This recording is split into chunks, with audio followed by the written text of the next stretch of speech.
తోనూ సత్యంతోనూ ఆరాధించాలి. ఇది అందరికీ మన కంటత వచ్చినటువంటి లేఖన భాగమే కానీ, కంటత అయితే వచ్చింది కానీ హృదయాల్లో మాత్రం మనం ఎక్కువగా ఈ విషయంలో మనం ఫెయిల్ అయిపోతూ ఉంటాం. కాబట్టి ఈ వారమైనా ఇప్పుడైనా ప్రభువుని మనం ఆత్మతో సత్యముతో ఆరాధించేటువంటి ప్రయత్నం మనం చేద్దాం. ప్రభు మనకు సహాయపడునుగాక. అయితే 4వ అధ్యాయం చూస్తూ వచ్చాము. మొదటి పత్రికలో ఇక్కడ ఒక మాట మనకు బాగా తెలిసిందే. దేవుడు ప్రేమ స్వరూపి. అయితే మనకు చాలా డౌట్స్ రావచ్చు. నా స్వరూపం మందు నేను నా పిల్లల్ని నిర్మిస్తానని సృజిస్తా ఉన్నానని చెప్పినటువంటి దేవుడు, నరుని పోలికలోకి మరలా వచ్చినటువంటి దేవుడు, ఇక్కడ దేవుడికి ఒక స్వరూపం వచ్చింది. ఏమంటా ఉన్నాడు ఇక్కడ? దేవుడు ప్రేమ స్వరూపి. అసలు ప్రేమ స్వరూపి అనేటువంటి మాట కంటే ముందు అసలు దేవుడు అనే పదం దగ్గర మనం ఆగితే, అసలు దేవుడు అంటే ఎవరు అని అంటే చాలామంది అసలు దేవుడు అంటే నమ్మరు. అది మన దగ్గర కాదు. సామాన్యంగా ప్రజలు దేవుని సన్నిధికి ఎక్కడికైనా, మన దగ్గరనే కాదు, వాళ్ళు అనుకుంటున్నటువంటి ఎక్కడికైనా సరే రావడానికి ముందు దేవుని నమ్మరు, నాస్తికులుగా జీవిస్తూ ఉంటారు. ఇంకొందరు దేవుడు ఉన్నాడంటారు కానీ సరైనటువంటి ప్రదేశంలోకి వెళ్ళరు. అంటే దేవుడు ఉండేటువంటి ప్రదేశం, నిజమైనటువంటి దేవుడు ఉండేటువంటి ప్రదేశంలోకి వెళ్ళరు. మనం బైబిల్ ద్వారా దేవుని కృపను బట్టి అసలు దేవుని గుణ లక్షణాలు ఎలా ఉంటాయి, అసలు దేవుడు అంటే ఎవరు అని మనం తెలుసుకోగలుగుతూ వచ్చాం. ఎన్ని లక్షలు ఎన్ని కోట్లు పెట్టినా కానీ అసలు దేవుని ఉనికిని తెలుసుకున్నటువంటి వారు, సత్యదేవుని ఎరగనటువంటి వారు ఈ లోకంలో ఇంకా ఉంటున్నట్లుగా మనం చూడగలం. అయితే దేవునికి నిర్వచనం ఏంటంటే మనకు తెలుసు. నిర్గమకాండంలోనే చెప్తా వచ్చాడు మోషేకి. ఏమంటా ఉన్నాడు? నువ్వు ఎవరని నేను చెప్పాలంటే ఎలా చెప్పమంటా ఉన్నాడు? నేను ఉన్నవాడను అనువాడను. ఇలా చెప్పగలిగినటువంటి దేవుడు అనబడినటువంటి వారిని ఈ భూమి మీద మనం ఎవరిని చూడం. ఎవరని చెప్పారో చెప్పండి? ఎవరు చెప్పలే. ఎందుకంటే దేవుడికి ఉండాల్సినటువంటి లక్షణాలు ఏ ఒక్క మనిషి అంటే దేవుడు అనబడినటువంటి ఏ మనిషికి, రాజులు అనబడినటువంటి వాళ్ళని దేవుడిగా పూజిస్తున్నటువంటి వాళ్ళకి వాళ్ళే రాసుకున్న గ్రంథాల్లో కూడా రాయడానికి వాళ్ళు డేర్ చేయలేకపోయారు. ఎందుకంటే దేవుడి లక్షణాలు ఎవరిలో లేవు. ఎలా రాయగలరు? ఇప్పుడు దేవుడికి ఏంటంటే పరిశుద్ధత ఉండాలి, ఆయన ఆది సంభూతుడై ఉండాలి, సృష్టి కంటే ముందు పుట్టినవాడై ఉండాలి, సృష్టిని తను చేసినవాడుగా ఉండాలి, మనిషిని చేసినవాడుగా ఉండాలి, మనిషి తన కంట్రోల్లో ఉండాలి, మనిషికి చెప్పగలిగే స్థాయిలో దేవుడు ఉండాలి. కానీ మనుషులతో సమానంగా పాపం చేసిన వాడుగా దేవుడు అనేవాడు ఉండడు. దేవుడికి ఉన్నటువంటి లక్షణాలు మనం బైబిల్లోనే తప్ప ఇంకెక్కడా చూడలేము. అలా దేవుని గురించి కొన్ని మాటలు మనం తెలుసుకుంటే, ముఖ్యంగా ఒక రాజు తన రాజ్యంలో చాలామంది దేవుణ్ణి పూజిస్తూ ఉంటారు, దేవుడిగా పూజిస్తారు, దేవుడికి ఎంతో గొప్ప కీర్తిని తీసుకొస్తూ ఉంటారు. అంటే రాజు ప్రజలకు ఏమైనా చేస్తేనే చేస్తారా, లేకపోతే ఏం చేయకపోయినా రాజుని ఆ విధంగా కీర్తిస్తారు చెప్పండి? రాజ్యంలో కొంతమందికి రాజు సహాయం చేస్తాడు. సహాయం చేయని వారు కూడా రాజు అయి ఉన్న కారణం చేత ఆయన ఏం చేస్తారు? ఇప్పుడు మన రాజు కూడా, మన యేసు ప్రభు కూడా, మన దేవుడు కూడా అటువంటి వాడే. కానీ దేవుని కృపను బట్టి మనకి ఏదో ఒక కారణాన్ని ఇక్కడ ఆనందించడానికి దేవుడు మనకి ఇస్తా వచ్చాడు. అది పరసంబంధమైనటువంటిదే కావచ్చు. ప్రాముఖ్యంగా దేవుడు కలిగి ఉండాల్సింది మనం ఆరాధించడానికి మన హృదయంలో చేసినటువంటి దేవుని కార్యాలు. దేవుని యొక్క గుణ లక్షణాలు మనం చూడడానికి ప్రయత్నం చేస్తే త్వరగా 43వ అధ్యాయం యెషయా గ్రంథము 43వ అధ్యాయము 15వ వచనం.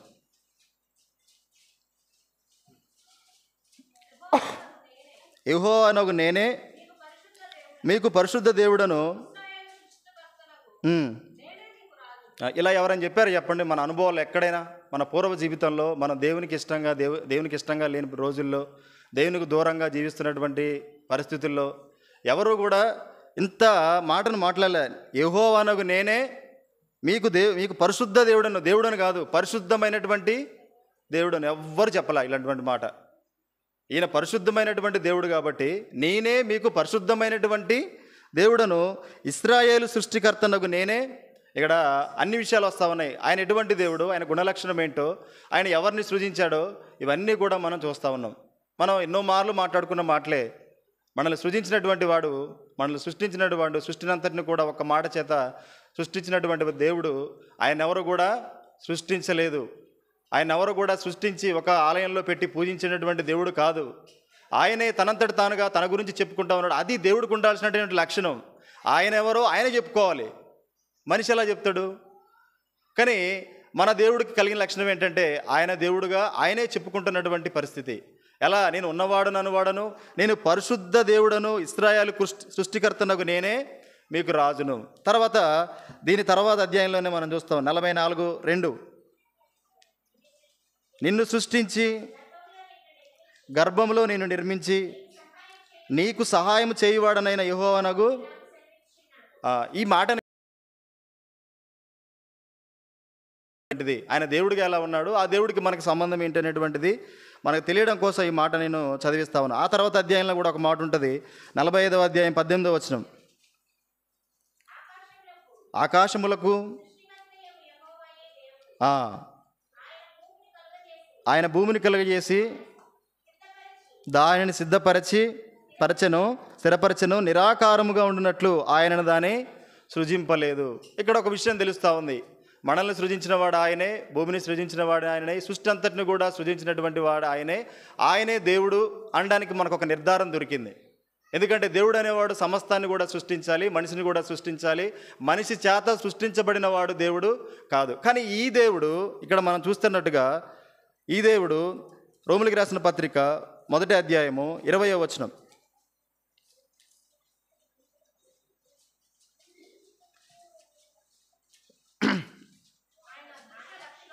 ఆయన అదృశ్య లక్షణములు అనగా ఆయన నిత్యశక్తియు దేవత్వమును జగదుత్పత్తి మొదలుకొని సృష్టింపబడిన వస్తువులను ఆలోచించడం వలన అంటే దేవుడు అంటే ఇక్కడికి వచ్చి నేనేదో వర్తమానం లేకపోతే ఇక్కడ నించున్న వాళ్ళు వర్తమానం చెప్తే కాదు. ఒకసారి బయటికి వెళ్ళి చూస్తే సృష్టి దేవుడు ఎవరు, ఈ సృష్టి ఏంటి, ఇది ఒక మనిషి సంపాదించుకుందేనా, తనంతట తానుగా వచ్చిందా, ఎవరైనా సృష్టికర్తుండి చేశాడనేటువంటి విషయం ఎలా తెలుస్తుందంట? బయటికి వెళ్ళి ఆయన సృష్టింపబడినటువంటి వస్తువుల ద్వారా మనం ఆలోచిస్తే మనకి అర్థమవుద్ది. ఒక గింజ భూమిలో పాతిపెట్టిన తర్వాత అది ఏ విధంగా మొక్కగా వస్తూ ఉంది ఆలోచిస్తే మనిషికి అందదు. అది ఏ విధంగా జరుగుతూ ఉంది ఈ క్రియ అంతా. ఒక గొంగలి పురుగు సీతాకోక చిలుకలాగా చూడడానికి ఎంతో రమ్యంగా కన్నులకు ఆనందకరంగా మారుతూ ఉంది. అటువంటి గొంగలి పురుగు అంటే ఇలాంటివన్నీ చూస్తే దేవుడేంటో తెలుస్తుందంట. అయితే నా తలంపు ఏంటంటే ఇటువంటి దేవుడు ప్రేమ స్వరూపి అంట. మన తలంపు మనం ఆరాధించడానికి కారణం ఏంటంటే ఆయన దేవుడిగా మనం నిర్ధారించుకోగలుగుతా ఉన్నాం లేఖన భాగాల ద్వారా. ఆయన ప్రేమ స్వరూపి, ఆయనకి ఎన్నో గుణలక్షణాలు ఉన్నాయి. మనం చూస్తే ఆయన పరిశుద్ధుడు అని అంటాం. తర్వాత 1 సమూయేలు గ్రంథంలో హన్నా తనంటది ఆయన అనంత జ్ఞాని అంటది. ఎందుకంటే అనుభవించింది.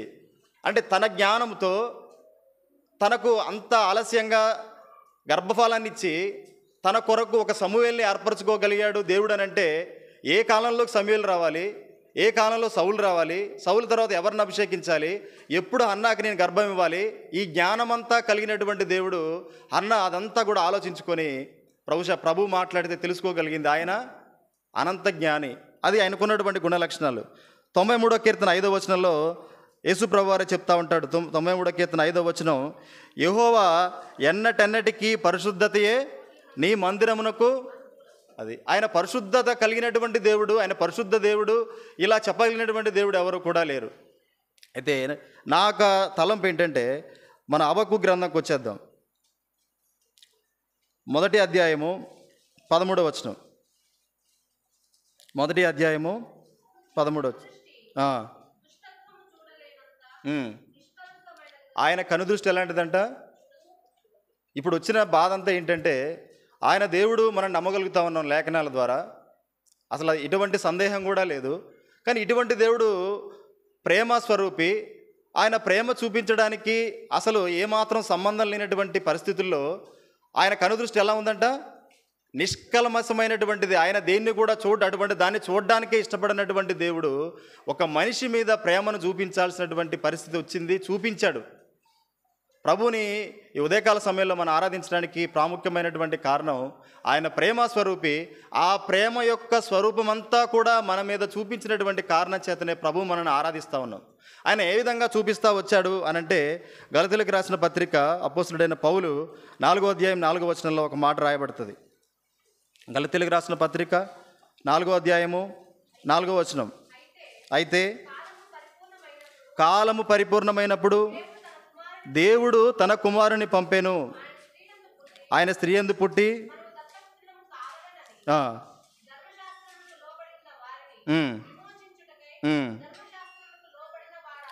దేవుడి యొక్క ప్రేమ ఏ విధంగా చూపిస్తూ వచ్చాడనంటే మనిషి పాపంలో ఉన్నాడు. దేవుడు పాపాన్ని ఏమాత్రం కూడా ఇష్టపడ్డు. పాపం కలిగినటువంటి మనిషి మీద తనకున్నటువంటి ప్రేమను చూపడానికి తను చేసిన పని ఏంటంటే, కాలం ఎప్పుడైతే పరిపూర్ణమవుతా వచ్చిందో అప్పుడు దేవుడు తన కుమారుణ్ణి ఈ భూమి మీదకి పంపాడు. అదే కదా మనం చూస్తాం, యోహాను సువార్త 3వ అధ్యాయము 16-17 వచనాలు మనం చదివితే, దేవుడు లోకమును అనగా మనల్ని ఎంతో ప్రేమించాడు కాగా ఆయన తన అద్వితీయ కుమారునిగా పుట్టిన వాని యందు విశ్వాసముంచు ప్రతి వారిని నశింపక నిత్య జీవం పొందినట్లు ఆయనను మనకు అనుగ్రహించను. అంటే ఇక్కడెక్కడా కూడా ఆయన తీర్పు తీర్చడానికి 17వ వచనంలో ఉంటుంది, ఆయన తీర్పు తీర్చడానికి పంపించలేదు, కేవలం ప్రేమను చూపడానికి మాత్రమే మనకు అనుగ్రహించాడు. ఆయన ప్రేమ చూపడానికి కారకం ఏంటనంటే యేసుప్రభు వారే. యేసుప్రభు వారు ఈ భూమి మీదకి వచ్చుట చేత ఆయన నిష్కల్మషుడు, ఆయన కనుదృష్టి కూడా ఏ పాపాన్ని చూడడానికి నిష్కల్మషుడైనటువంటి దేవుడు. ఆ దేవుడు ఒక మనిషి మీద ఏ విధంగా ప్రేమను చూపిస్తూ వచ్చాడనంటే దీనికి మనం అర్హులం కాదు.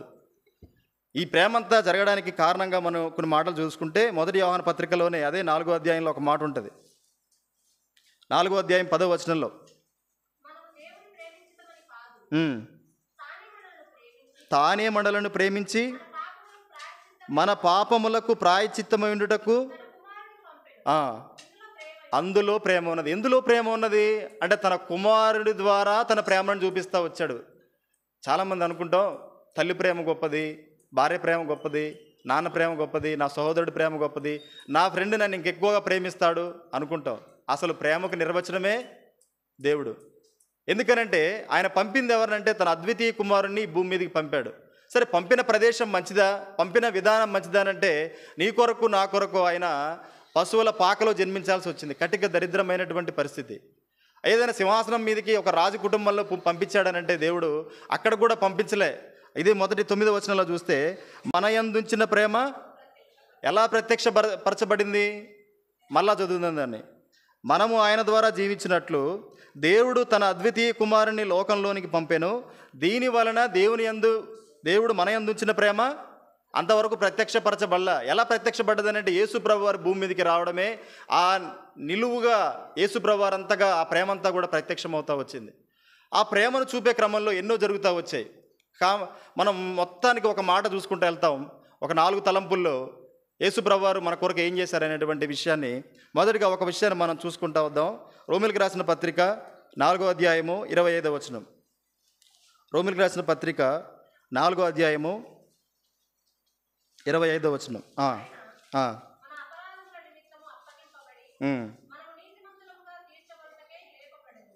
ఏం చేశాడంటే ఆయన దేవుడు మనందున్న ప్రేమను బట్టి ఆ ప్రేమకు ప్రత్యక్షతగా యేసుప్రభుని భూమి మీదకి పంపితే, ఎవరైతే ప్రేమయ్యి ఉన్నాడు అని దేవుడు చెప్తా ఉన్నాడో ఆ యేసుప్రభు వారి భూమి మీదకి వచ్చి ఏం చేశాడంట, ఆయన మన అపరాధముల నిమిత్తం అప్పగింపబడెను.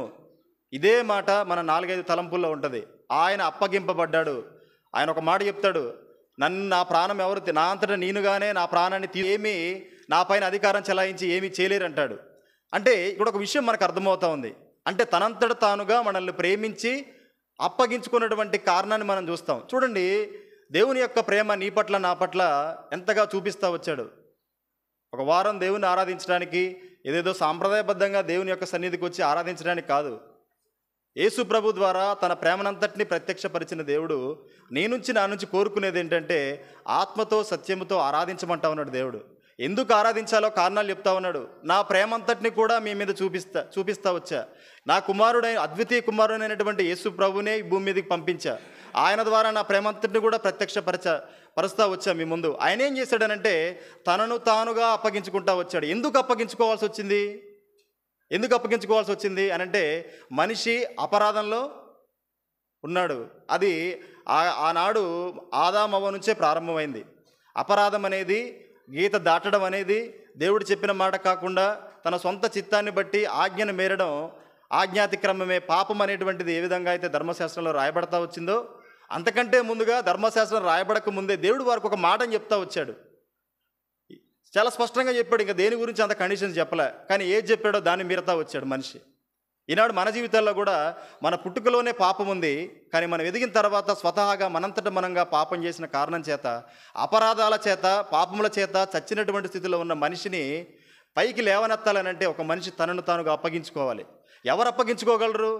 ఒక మనిషి తనంతట తానుగా దేవుని కొరకు గొప్పగా బతికి, ప్రభువా నా రక్తం చేత నేను అప్పగింపబడ్డం చేత ఈ యొక్క భారతదేశంలో ఉన్న వారిని కనీసం లేదా ఒక తెలంగాణ ఉన్న వాళ్ళని విడిపించు, అపరాధాల నుంచి బయటపడేయనంటే బైబిల్ చెప్తా ఉంది, ఏ నీతిమంతుడు లేడు, ఒక్కడు లేడు, ప్రతి ఒక్కరు కూడా పాపము చేసి దేవుడు అనుగ్రహించేటువంటి మహిమను పొందలేకపోతా ఉన్నారు.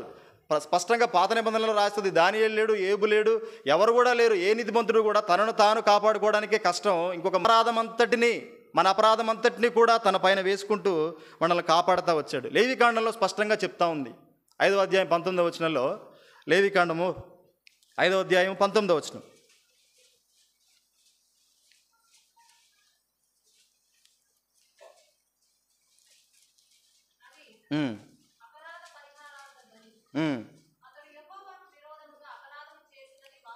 అది ఏం చేసాం మనం? దేవునికి విరోధంగా ఈ పని చేయొద్దు నాయన, అది చెప్ప నువ్వు ఏదైనా చేసుకో అంటే నేను అదే చేస్తాను ఆయన అని పోయి చేసినటువంటి జీవితాలు మనవి. మన తల్లిదండ్రులు చెప్పారు పిల్లల్ని ఏ విధంగా పెంచాలో, అది వరకే మనలో పాపం ఉంది. కానీ నీ అంతటి నీవుగా నీ స్వతహాగా పాపాన్ని నువ్వు కన్ను ద్వారానో నీ చేతుల ద్వారానో నీ తలంపుల ద్వారానో నిత్యాన్ని పాపం చేసినటువంటి జీవితాలు మనకి కావా చెప్పండి? ఇష్టపూర్వకంగా హృదయపూర్వకంగా పాపాన్ని చేసినటువంటి జీవితాలు మన అయితే ఈ అపరాధాల నిమిత్తం, నా అపరాధాల నిమిత్తం ఆ కలవరి శిలువలో ఆయన ప్రాణాన్ని పెడతా వచ్చాడు. అందుకే ఈ విరోధాన్ని బట్టే, తండ్రి మధ్యలో విరోధాన్ని బట్టే ఆ తప్పిపోయిన కుమారుడు అంటాడు, తండ్రి నేను నీకును పరలోకమునకు విరోధముగా పాపం చేసినటువంటి వాడిని. ఏం పాపం చేశానంటే, నీ ఇంట్లో కావాల్సినంత సమృద్ధి ఉంది, ఇక్కడ హాయిగా బ్రతకొచ్చు, కానీ నీ ఇష్టానుసారంగా లోకంలోకి వెళ్ళావు, లోకానుసారంగా జీవించడానికి ప్రయత్నించావు, ఎంతో నష్టపోయావు. మన జీవితాలయ్యే అటువంటి జీవితం కలిగి అపరాధాల్లో ఉన్నటువంటి మన నిమిత్తం ఆయన తనను తాను అప్పగించుకోవాల్సినటువంటి పరిస్థితి వచ్చింది. మొదటిగా మన అపరాధాల నిమిత్తం తను అప్పగింపబడతా వచ్చాడు. రెండవదిగా మనం చూస్తే గలతీయులకు రాసిన పత్రిక 2వ అధ్యాయము 20వ వచనం.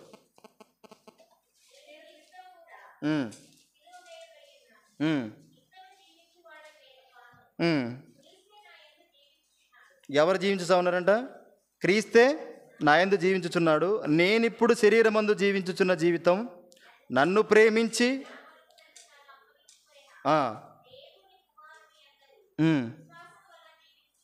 చూడండి ఇక్కడ ఈ మాట, నేను జీవించుచున్న, ఇప్పుడు నీ శరీరమందు జీవించుచున్న జీవితం నన్ను ప్రేమించి నా కొరకు తన్ను తాను అప్పగించుకున్నటువంటి దేవుని కుమారుని అందరి విశ్వాసం వలన.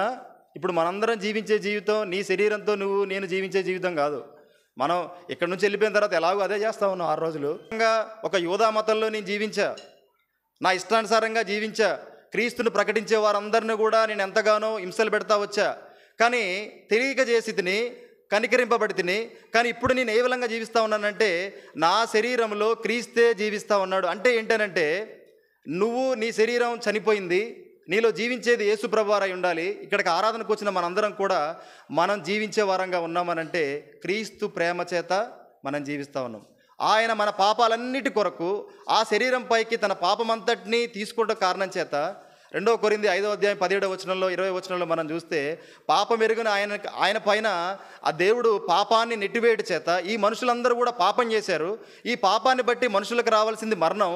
కానీ మరణం వస్తే మనిషి తిరిగి తనంతట తానుగా తన పాపాన్ని ఏ విధంగా కూడా కప్పివేసుకోలేడు. ఎందుకంటే మరణించిన తర్వాత తనకి జీవితం లేదు. ఎందుకంటే ఆయన దేవుడు కాదు, కేవలం యేసుప్రభువారు మాత్రమే 100% దేవుడు 100% మానవుడు. కాబట్టి మనలను ప్రేమించి జీవింపజేస్తా వచ్చాడు.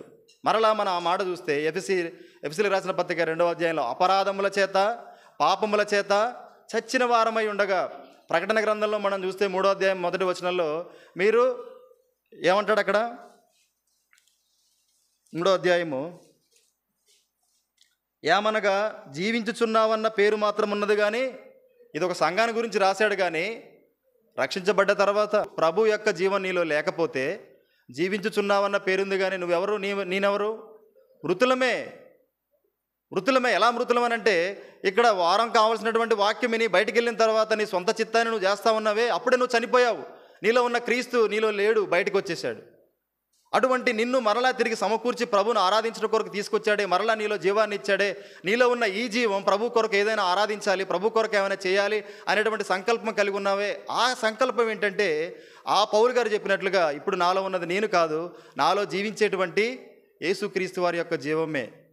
ఆ విధంగా చచ్చిన స్థితిలో ఉన్నటువంటి నిన్ను బ్రతికిస్తూ వచ్చాడు. ఇది బయట వాళ్ళకి లేదు. వాళ్ళు చచ్చిన స్థితిలోనే ఉన్నారు. ఇంకా వాళ్ళ అపరాధాల చేత, పాపముల చేత, యేసుప్రభు వారి యొక్క రక్తంలో కడగబడని కారణం చేత ఇంకా వాళ్ళు పైకి అలా బ్రతుకున్నారే తప్ప చచ్చిన స్థితిలో ఉన్నటువంటి వాళ్ళు. కానీ దేవునికి స్తోత్రం, ప్రభు మనల్ని బ్రతికించాడు.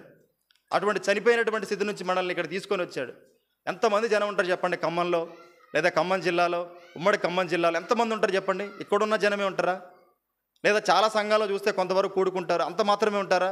కొన్ని లక్షల మంది ఉంటారు. కానీ ఇటువంటి దేవుణ్ణి నువ్వు నేను ఎరిగి ఇక్కడికి వచ్చి ఆరాధించగలగడానికి ఆయన ఎన్నుకుంటా వచ్చాడనంటే మనం ఎంత శ్రేష్ఠులో, ఎంత ధన్యులో అని చెప్పండి. ఆయన నీకు విషయం చెప్తా వచ్చాడు. నేను నిన్ను ప్రేమించా, నీ అపరాధాల కొరకు నా రక్తాన్ని అంతటిని నేను కార్చా, నీ అపరాధాలని తీసివేశా, నిన్ను ప్రేమించా. నువ్వు చచ్చిన స్థితిలో ఉన్నావు, నీకు తెలియలే. ఆ దారి పక్కన ఎవరు పట్టించుకునేటువంటి పరిస్థితుల్లో ఎవరు కూడా నిన్ను పాపాని వైపుగా నెట్టేస్తూ ఉన్నారు తప్ప, పాపానికి నిన్ను ఎంకరేజ్ చేస్తూ ఉన్నారు తప్ప, ఇక్కడ జీవం ఉంది, ఈ దేవుని దగ్గర లేని పక్షంలో నా అంతటా నేనుగా నీ దగ్గరకు సమాధానకరమైనటువంటి నా సువార్త నీ దగ్గరికి నేను తీసుకొని వచ్చా. ఇక్కడ నిన్ను ఆరాధించేటువంటి గుంపులో నేను ఎంత గొప్ప శ్రేష్టమైనటువంటి దేవుడు చెప్పండి. రెండవదిగా తను మనల్ని ఏం చేస్తూ వచ్చాడంటే చచ్చిన స్థితిలో ఉన్న మనల్ని ఈ విధంగా జీవింపజేస్తూ ఉన్నాడు. ఆ కారణాన్ని బట్టి మనం ప్రభువుని ఆరాధిస్తాం. మూడవదిగా మనం చూస్తే ఇదే గలతీయులకు రాసిన పత్రిక 1వ అధ్యాయము 4వ వచనం. మొదటిగా ఆయన దేని కొరకు అప్పగించుకున్నాడు? ఒక్క నిమిషం. మొదటిగా ఆయన దేని కొరకు అప్పగించుకున్నాడు? మన అపరాధాల నిమిత్తం తనను తాను అప్పగించుకున్నాడు, మనల్ని ప్రేమించి. రెండవదిగా మనల్ని చేయుట కొరకు మనల్ని ఎంతో ప్రేమించి తనను తాను అప్పగించుకున్నాడు. ఎవరికి అప్పగించుకున్నాడనంటే నువ్వు దేనికైతే అప్పగించబడాలో యేసుప్రభువే లేకపోతే నా జీవితాలు పాపాన్ని బట్టి ఎవరికి అప్పగించబడాలో వారికి నువ్వు నేను అప్పగించబల్లా. యేసుప్రభు వారి అప్పగించబడతా వచ్చాడు. నీ బదులుగా తనను తాను అప్పగించబడతా వచ్చాడు. మూడవదిగా మనం చూస్తే చదవండి 4వ వచనం. మన తండ్రి అయిన దేవుని చిత్త ప్రకారము క్రీస్తు మనలను ప్రస్తుతపు దుష్టకాలంలో నుండి విమోచింపవలనని మన పాపముల నిమిత్తం అనంటా ఉన్నాడు. అనంటే ఈ పాపం ఎక్కడుండి చేస్తూ వచ్చాం? ఎక్కడుండి చేస్తూ వచ్చాం? ఏది నిన్ను పాపం వైపుగా నెట్టేస్తూ ఉంది? ఎక్కడ పాపం ఉంది అంటే ఈ దుష్టకాలంలో పాపం ఉంది. అంటే మనిషిని ఏం చేయాలి? ఈ దుష్టకాలంలో నుంచి ఏం చేయాలి? విడిపించాలి. విడిపించని పక్షంలో యేసుప్రభు వారు నిన్ను రక్షించక ముందు నీ జీవితం ఎలా ఉందనంటే మార్గానికి వెళ్ళే వాళ్ళు కొందరు ఉంటారు, మందిరానికి రాని వాళ్ళు కొందరు ఉంటారు, మందిరానికి వస్తారు కానీ దేవుని ఎరగనటువంటి వాళ్ళు ఎంతోమంది ఉంటారు, దేవుని శక్తిని గ్రహించలేనటువంటి వాళ్ళు ఉంటారు. ఎన్ని మారులుగా నా కొరకు మాట్లాడుతూ ఉన్నాడే, నీ రక్షణ పొందాలి, ఆయన యొక్క శిరసత్వంలో కింద నేను వెళ్తేనే నా పాపాల నుంచి నాకు విడుదల, రేపు నాకు మరణం వచ్చినా నాకు రెండవ మరణం ఉండదనేటువంటి గ్రహింపు లేనటువంటి మనుషులుగా మనం ఇక్కడ లేము. ఎందుకనంటే ఆ యుగ సంబంధమైనటువంటి దేవత ఏం చేస్తూ వచ్చింది?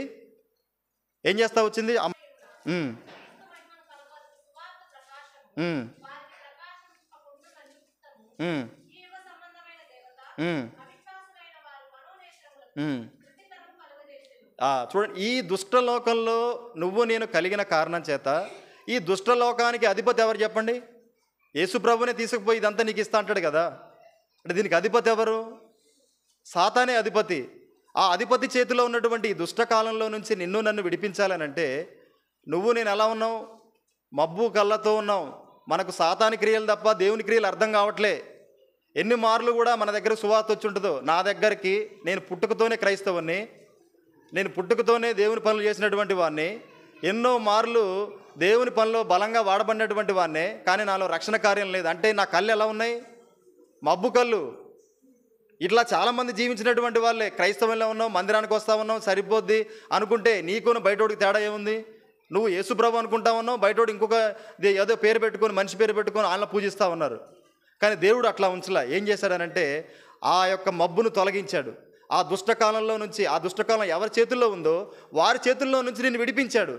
సమయంలోనే క్రయధనముగా తన యొక్క రక్తాన్ని, తన ప్రాణాన్ని వాడి చేతుల్లో ఉంచి నేను ధర్మశాస్త్రాన్ని సాతాను ఆధారం చేసుకుంది, పాపం ఆధారం చేసుకుంది. ఇటువంటి పక్షంలో ఆ ధర్మశాస్త్రం ద్వారా పాపానికి శిక్ష విధించాలి అన్నప్పుడు ఆ శిక్ష అంతా యేసుప్రభు వారు తీసుకున్నారు.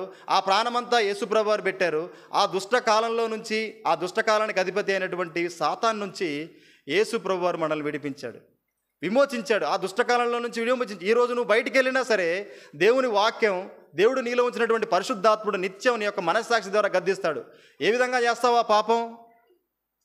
ఇందాకే వాక్యం వినొచ్చావు కదా, ఉదయం వాక్యం చదువుకున్నావు కదా, ఇంతకుముందే దేవుని గురించినటువంటి మాట విన్నావు కదా, ఏ విధంగా పాపం చేస్తావు అని పరిశుద్ధాత్ముడు నీలో ఆ హెచ్చరిక తీసుకొస్తాడు. అదే మబ్బులోనే బతికేటువంటి వాడు ఏం చేస్తాడనంటే, నేను నిన్న చేసిన పాపం కంటే ఇప్పుడు చేసే పాపం కొంతమేర పర్లేదు, నేను ఎవరికి అన్యాయం చేయట్లా. చాలామంది ఏమనుకుంటారంటే క్రైస్తవులు లేదా ఇతరత్ర వాళ్ళు, నేను పుణ్యం చేస్తామని అనుకుంటారు. ఏ పుణ్యకార్యాలు, ఏ నీతి కార్యాలు కూడా నేను ఎక్కడికి చేర్చలేవు. అవన్నీ మురికి అంత గంభీరంగా రాస్తా ఉన్నాడు దేవుడు. అవన్నీ మనం ఒప్పుకుంటా వచ్చామో సంపూర్ణంగా ఆయన మనల్ని ఆవరించి తన రక్తంతో కడిగి ఈ యొక్క దుష్టలోకంలో నుంచి మనల్ని విడిపించాడు. ఎప్పుడైతే ఆ మాట అన్నామో సాతాను చేతుల్లో నుంచి విడిపించగలిగేటువంటి శక్తి యేసు ప్రభు. అందును బట్టి ప్రభువుని మనం ఆరాధిస్తాం. దుష్టకాలంలో నుండి గొప్ప విమోచన తీసుకొచ్చినటువంటి దేవుడిగా మనం ప్రభువుని ఆరాధిస్తాం. తర్వాత 4వదిగా ఎఫెసీయులకు రాసిన పత్రిక 5వ అధ్యాయము 2వ వచనం. నిత్యం కూడా బలులు కానీ అర్పణలు కానీ ఎలా ఉండాలి? ధూపం కూడా ఎలా ఉండాలి? మంచి పరిమళంతో ఉండాలి. భూమి మీదకి వచ్చిన తర్వాత మనిషి పాపంతో నిండిపోయిన తర్వాత లేదా రక్షణ పొందిన తర్వాత కూడా ఏవైనా తన అర్పణ కానీ తన బలి కానీ బాగుంటుంది అనుగ్రహించి ఇక మీదట నేను భూమిని శపించను. దేనికి?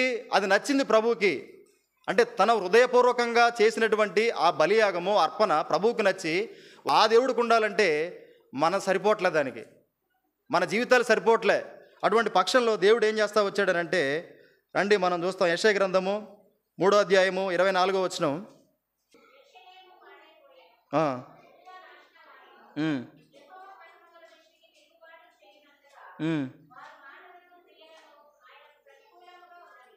ఈ కారణం చేత ఇప్పుడు చాలా అక్కడే చాలు. ఈ కారణం చేత 24వ వచనం దగ్గరగా మన సమయం సరిపోదు. హెబ్రీలో మనం చూస్తాం స్పష్టంగా, ఆయనే మన ప్రధాన యాజకుడిగా ఉండి ఆయనే బలి, ఆయనే అర్పణ, మన పాపాల కొరకు బలి అయ్యాడు. ప్రభువుని శాంతింపజేసిన కొరకు అర్పణగా ఇస్తా వచ్చాడు. ఆయనే అప్పగించుకోవాల్సి వచ్చింది. కాబట్టి ఈ కారణం చేత మనం ప్రభువుని ఆరాధిస్తాం. తర్వాత మన చివరిగా మనం చూద్దాం. ఇదే ఎఫెసీయులకు రాసిన పత్రిక 5వ అధ్యాయము 20.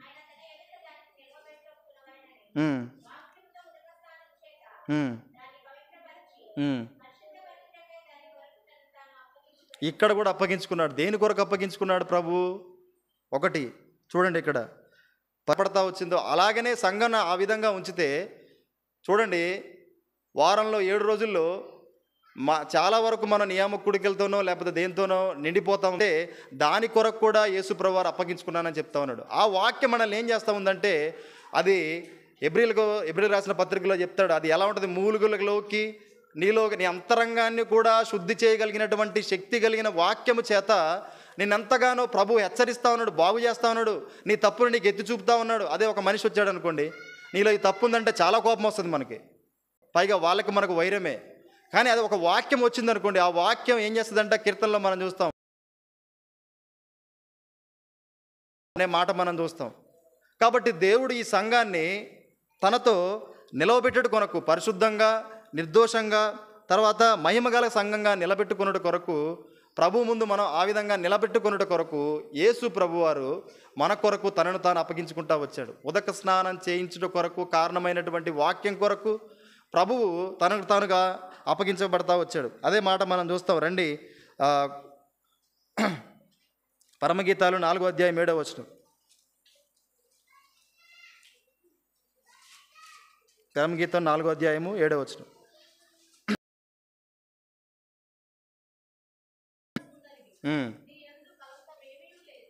అటువంటి స్థితిలోకి మనం రావాలని దేవుడు అప్పగించబడతా వచ్చాడు. తన వాక్యం ద్వారానే, ఆ యొక్క ఉదక స్నానం చేతనే నీలో కలంకం లేదు నా ప్రియురాల అనేటువంటి విధంగా నిన్ను మార్చడం కొరకే తను అప్పగించబడతా వచ్చాడు.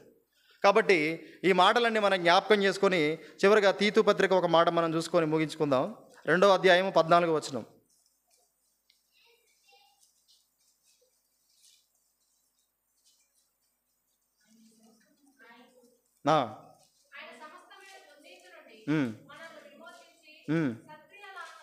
సత్క్రియలయందు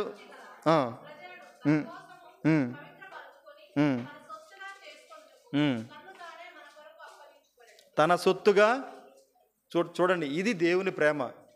ఆయన ప్రేమై ఉన్నాడు, ఆయన ప్రేమామయుడు. ఏ విధంగా ప్రేమను చూపించాడంటే, అంత పరిశుద్ధుడు కూడా ఇంత కప్పు కొట్టేటువంటి జీవితాలు, ఇంత పాపంలో నిండిపోయినటువంటి జీవితాలు, అపరాధాల చేత పాపముల చేత సత్య స్థితిలో ఉన్నటువంటి జీవితాలను దేవుడు కాపాడుట కొరకు, మనల్ని విడిపించుట కొరకు ఆ యేసుప్రభువారిని తన ప్రేమను ప్రత్యక్షపరుస్తూ వచ్చాడు తన ద్వారా. ఆ యేసుప్రభువారి భూమి మీదకి వచ్చి తనను తాను ప్రేమతో అప్పగించుకున్నట ద్వారా నువ్వు దేనికైతే వెళ్ళాలో వాటన్నిటిని నీకు బదులుగా తను అప్పగించబడతా వచ్చాడు. వాటి కారణం చేతనే అపరాధాల నిమిత్తం తను అప్పగించబడతా వచ్చాడు. మనం జీవించడం కొరకు తను అప్పగించబడతా వచ్చాడు. దుష్ట కాలంలో నుంచి మనం విమోచింపబడడానికి ఆయన అప్పగించబడతా వచ్చాడు. తర్వాత పరిమళ వాసనగా మన జీవితాలు ఉండడం కొరకు దేవునికి ఆయన అప్పగించబడతా వచ్చాడు. తర్వాత సంఘాన్ని మహిమగల సంఘంగా, పరిశుద్ధమైన సంఘంగా, నిర్దోషమైన సంఘంగా నిలబెట్టడానికి ఆయన అప్పగింపబడతా వచ్చాడు. చివరిగా తన సొత్తుగా చేసుకున్నట కొరకు ఆయన అప్పగించబడతా వచ్చాడు. ఇందులో ఎంతో ప్రేమ దాగుంది. అంతకంటే ఎక్కువగా ఆయన ఎంతో క్రయం చెల్లించాడు. ఇంకా ఆరాధించేటువంటి అనుభవంలో నీ జీవితం లేకపోతే, ఆయన నీ కొరకే ఆ కలవరి శిలువలో, ఆ శిలువ మీద వేలాడుతూ మధ్యాహ్న సమయంలో ఆ ఎండలో కమిలిపోతూ ఆ రక్తాన్ని కారుస్తూ పక్కలో బల్లెపోట్లు, శరీరంలో ఉన్న రక్తమంతా కార్చబడింది అని అంటే అది నీ కొరకే. ఎంతకాలం ప్రభువుని ఎరగకుండా, ప్రభువుని ఆరాధించకుండా, ఆయన చేసిన కార్యాన్ని బట్టి నామమాత్రంగా నీ జీవితాన్ని వెళ్ళబుచ్చేవాడిలోకి రావడానికి దేవుడు మనకు సహాయపడి, ఆరాధనలో కూడా దేవుడు మనకు సహాయపడునుగాక. దేవుడి మాటలు దీవించునుగాక.